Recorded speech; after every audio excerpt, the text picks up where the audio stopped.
प्रयागराज से मानवेंद्र, फूलपुर अहम सीट और ऐसे में देखा गया पिछले दिनों की बात की जाए, तारीखों का तो ऐलान हो गया है कि 13 नवंबर को उपचुनाव, लेकिन यहां लेकर पेच गठबंधन में फंस गया था कि ये सीट चाह रही थी कांग्रेस, लेकिन समाजवादी पार्टी ने उम्मीदवार के नाम का तो ऐलान कर ही दिया था।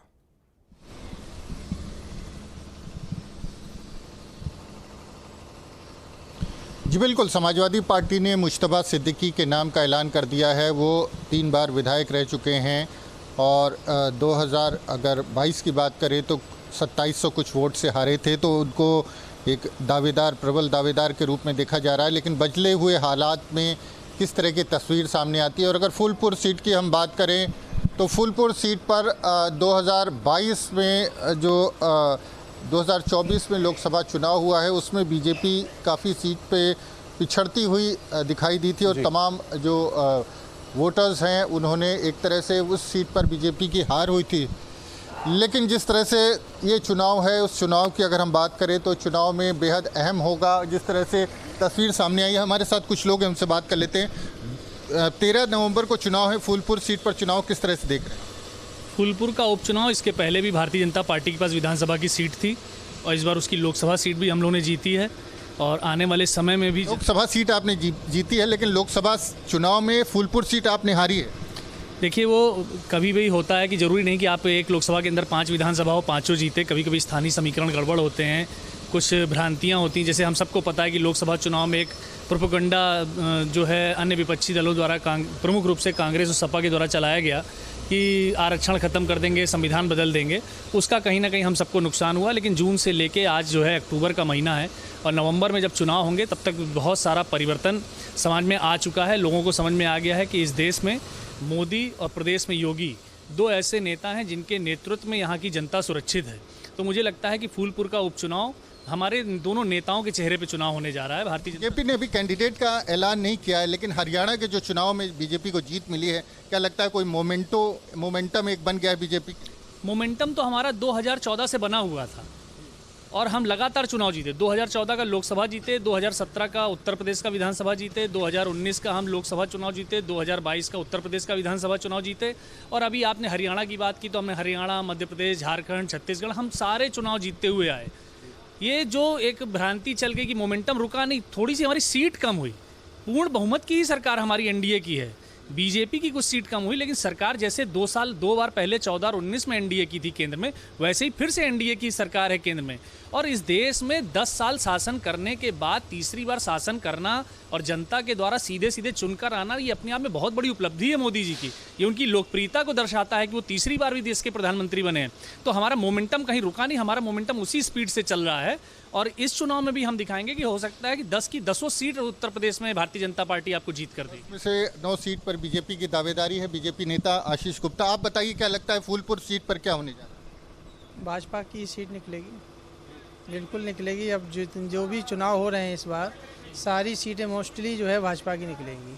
ऐसा क्यों लगता है? लोकसभा चुनाव में तो आप इलाहाबाद सीट हार गए थे। इसके अलावा अगर फूलपुर लोकसभा सीट की बात करें तो फूलपुर विधानसभा हार गए थे बीजेपी के लोग। उसके बाद भी आपको कैसे भरोसा, कुछ लगता है कि कुछ नई चीज़ कुछ हो गई, कुछ परिवर्तन आ गया, या जो माहौल बना हुआ था वही माहौल है और समाजवादी पार्टी ने एक तरह से उस सीट को जीता था लोकसभा चुनाव?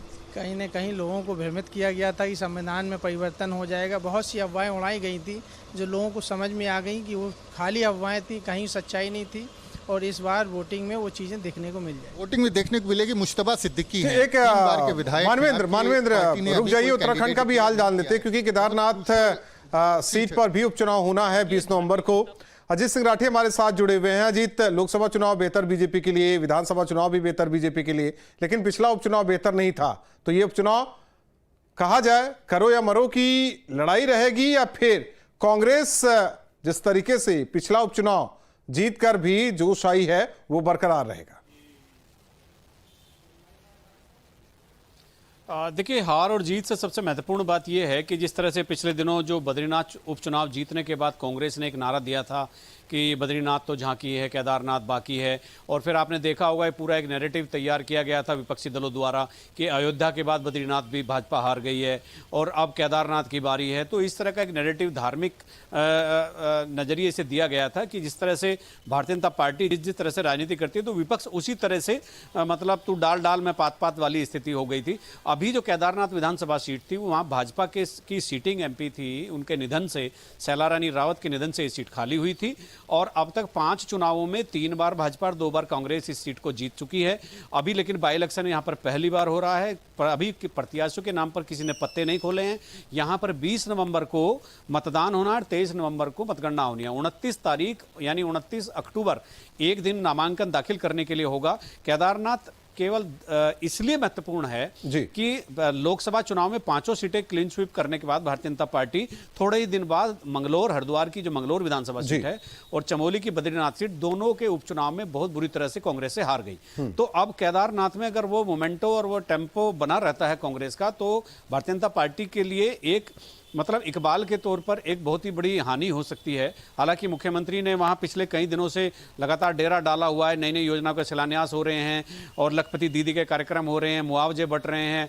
आज भी पूरे सचिवालय में जितने भी या विभागों की योजनाएं थी सबके जियो इस बात पर जोर था कि ईसीआई की प्रेस कॉन्फ्रेंस से पहले जारी हो जाने चाहिए।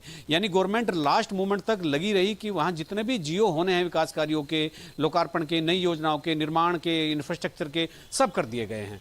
तो सरकार ने और भाजपा संगठन ने दोनों ने मिलकर पूरा जोर लगाया है कि इस सीट को किसी न किसी हालत में जीतना है, अन्यथा सीट तो एक है। सरकार के बहुमत पर, सरकार के अस्तित्व पर यहां कोई संकट खड़ा नहीं होगा, लेकिन सरकार के इकबाल पर बात जरूर आएगी। केदारनाथ भाजपा हार जाती है। जी नहीं, अक्सर कहा जाता है कि जो चुनाव होते हैं वो सरकार के फेवर में होते हैं। हिमांशु का रुख करते हैं, गाजियाबाद का हाल जानते हैं।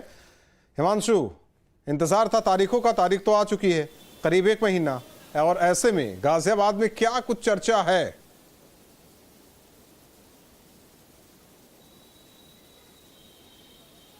देखिए, गाजियाबाद को गढ़ कहा जाता है भाजपा का, और खासतौर पर गाजियाबाद में अगर हम लोकसभा की बात करें तो 5 विधानसभाएं लोकसभा के अंदर आती हैं और 5 विधानसभा सीटों पर भाजपा का ही कब्जा रहा है।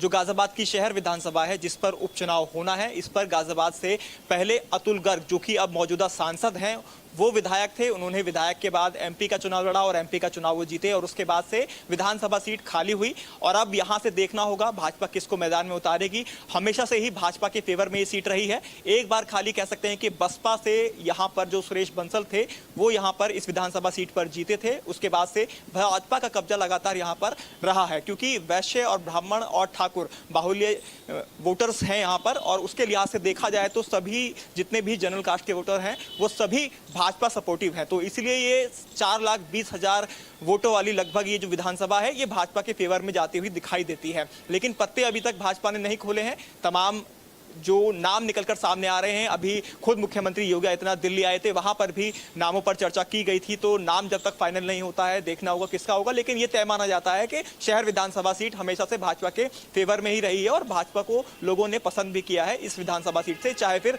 नाम किसी का भी हो और जाति कोई सी भी हो। तो जाति भी मैटर नहीं करती है, लेकिन वोटर्स के लिहाज से 4,20,000 लगभग वोटर्स हैं और सबसे ज्यादा वोटर्स दलित हैं। दूसरे नंबर पर बात करें तो ब्राह्मण वोटर्स आ जाते हैं, तीसरे पर ठाकुर समाज के वोटर्स आ जाते हैं। तो कुल मिलाकर अगर हम जातीय समीकरण को भी देखें तो कुल मिलाकर समीकरण भाजपा के फेवर में दिखाई देता है। लेकिन उससे पहले एक अचंभत करने वाली जो 2000 अगर हम बात करें 12 से पहले का जो चुनाव था उसके अंदर यहां से बसपा ने जीत हासिल की थी। सुरेश बंसल बसपा से कैंडिडेट रहे थे शहर विधानसभा सीट से, तो उन्होंने पटकी दी थी कांग्रेस विधायक को। तो उसके बाद से चीजें चेंज हुई, समीकरण चेंज हुई और लगातार जब भाजपा आई, भाजपा की सरकार लगातार बनी 12 से लेकर 17 की बात करें, 17 से 22 की दोनों बार अतुल गर्ग यहां से जीते। तो अब चुनावी जो घोषणा है वो तो हो गई है, लेकिन चुनावी रण के अंदर, मैदान के अंदर किसको टिकट दी जाती है, किसके कंधों पर जिम्मेदारी जाती है, ये देखना बेहद दिलचस्प रहने वाला है। हालांकि भाजपा का दावा तो यही है कि इस बार क्लीन स्वीप करेंगे और ये बात बिल्कुल सही कही है कि सरकार जिसकी भी होती है उसके फेवर में उपचुनाव हमेशा जाता हुआ दिखाई देता है। क्योंकि 10 विधानसभा सीटों पर उपचुनाव होने थे, लेकिन 9 पर अब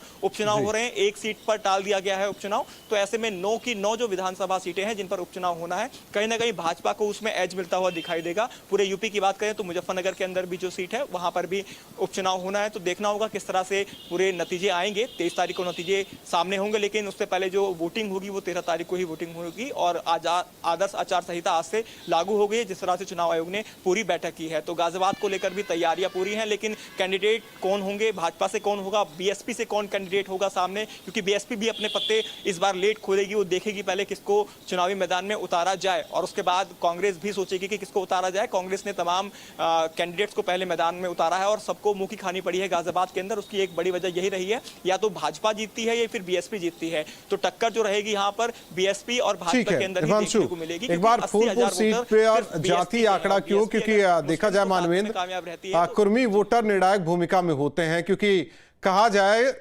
तो पश्चिमी यूपी में जातिगत आंकड़ा बहुत मायने नहीं रखता। हम कहते हैं 80%, लेकिन 100% उधर जब हम चले जाते हैं लखनऊ के आगे प्रयागराज या पूर्वांचल की तरफ रुख करते हैं तो जातिगत आंकड़ा बहुत मायने रखता है। कुर्मी वोटर निर्णायक भूमिका में होते हैं। जाहिर तौर पर समाजवादी पार्टी ने ऐलान भी कर दिया है प्रत्याशी का। बीजेपी अभी इसे लेकर आकलन कर रही कि किसे उतारा जाए। तो ऐसे में जो अगर देखा जाए जो कैनवास होगा फूलपुर सीट को जाति आंकड़े को लेकर, वो क्या कहता है?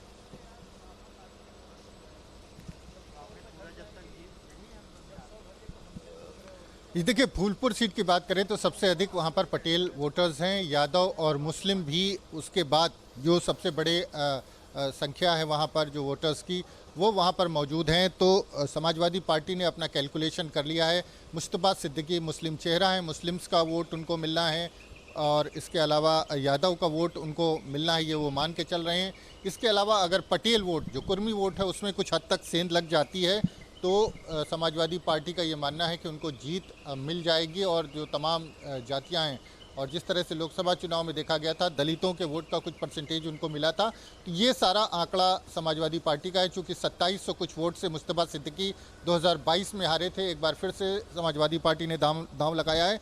आशीष जी, आपसे ये जानना चाहेंगे कि जातीय जो समीकरण है फूलपुर सीट का, सबसे अधिक कुर्मी है, फिर यादव मुस्लिम है, तो वो समाजवादी पार्टी ने जो एक कैंडिडेट खड़ा किया, उनको लगता है कि मुस्लिम उनको मिल जाएगा, यादव को मिल जाएगा, और इसके अलावा अगर कुछ पटेल वोटर्स मिल जाते हैं बैकवर्ड और SC/ST का, तो वो जीत जाएंगे। आपका क्या कैलकुलेशन? देखिए, 2014 के चुनाव के पहले या 2014 का जब चुनाव हो रहा था उसके पहले जब लोगों में सामान्य चर्चा होती थी तो यही बात होती थी कि अमुक अमुक जाति, अमुक अमुक धर्म के लोग या वर्ग के लोग फलानी पार्टी के साथ हैं। लेकिन भारतीय जनता पार्टी में जब मोदी जी के नेतृत्व में यहाँ पर चुनाव हुआ और जातीय समीकरणों को साधते हुए भारतीय जनता पार्टी ने जब सीटों पर अपने प्रत्याशियों को उतारना शुरू किया तो हर दल में हाहाकार मच गया और लोग अपने अपने दल छोड़कर भारतीय जनता पार्टी में आने लगे, क्योंकि लोगों को लगा कि भारतीय जनता पार्टी की स्वीकार्यता मोदी जी के नेतृत्व में बढ़ती चली जा रही थी। और हमने उन जातीय समीकरणों को, उनके जो मिथक थे कि एक मान लीजिए यादव है वो समाजवादी पार्टी का है, या पटेल है किसी दूसरी पार्टी का है, ब्राह्मण बनिया किसी दूसरी पार्टी का है, तो ये जो मिथक बने हुए थे इसको 2014 में हमने तोड़ा। लेकिन आप भी पटेल कैंडिडेट आपकी पार्टी से भी आएगा? हमारी पार्टी से तो सारे कैंडिडेट आएंगे। हमारे में तो ब्राह्मण भी लड़ेगा, बनिया भी लड़ेगा, पटेल भी लड़ेगा, यादव भी लड़ेगा, सब लड़ेंगे हमारे यहाँ। हमें इसकी कोई बात नहीं। हमारी पार्टी में तो आप उठा के देखेंगे तो गुलदस्ता है हमारे यहाँ। हम खाली ये नहीं कहते हैं कि हमारे यहाँ कि हमको केवल यादव का वोट चाहिए या ब्राह्मण का वोट चाहिए या वैश्य का वोट चाहिए। हमारे पास सारे वोट है। भारत की अकेली भारतीय जनता पार्टी की ऐसी पार्टी है जिसको सभी जातियों का वोट मिलता है। इसीलिए आज हम सत्ता में हैं, इसीलिए तीसरी बार मोदी जी देश के प्रधानमंत्री हैं और उत्तर प्रदेश में दूसरी बार योगी जी मुख्यमंत्री बने हैं। तो ये जो कहना कि अगर उनके पास यादव चला जाएगा, पटेल चला जाएगा, पटेल अपना दल का गठबंधन हमारे साथ है और पटेल व्यक्तिगत रूप से हम सबसे जुड़ा हुआ है, हमारी भारतीय जनता पार्टी से जुड़ा है, इसलिए पटेल वोट भी हमको मिलेगा, यादव वोट भी हमको मिलेगा और अन्य जो हिंदू जातियां सभी का वोट हमको मिलेगा और चुनाव में जीत भी हमारी ही होगी 10 सीट पर। आपके योगी मुख्यमंत्री एक सभा कर चुके हैं, डिप्टी सीएम उस सीट के प्रभारी हैं। ठीक है, तो मानवेंद्र धन्यवाद। अजीत आपका भी धन्यवाद, हिमांशु आपका भी धन्यवाद। तो जिस तरीके से उत्तर प्रदेश में उपचुनाव की तारीखों का ऐलान हो गया।